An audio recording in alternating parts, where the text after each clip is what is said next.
আপনাদের সবাইকে শুভেচ্ছা জানাচ্ছি। আসসালামু আলাইকুম। আপনারা সবাই ভালো আছেন তো?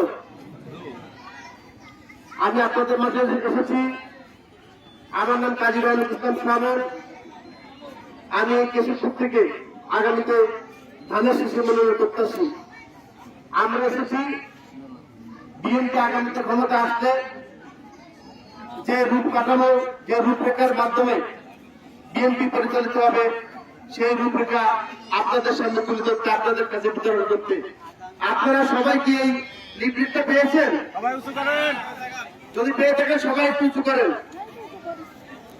এই 31 রাষ্ট্র কাঠামো মেরামতের 31 দফার উপরে ভিত্তি করে বাংলাদেশ জাতীয়তাবাদী দল আগামীতে পরিচালিত হবে।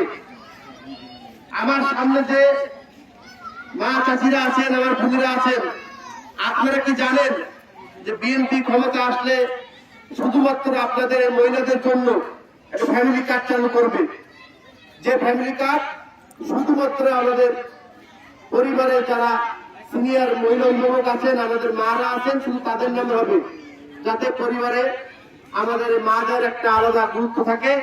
সেই গুরুত্ব অনুধাবন করে বিএনপি আগামীতে রাষ্ট্র ক্ষমতায় আসলে এই ফ্যামিলি কার্ডের প্রচলন করবে।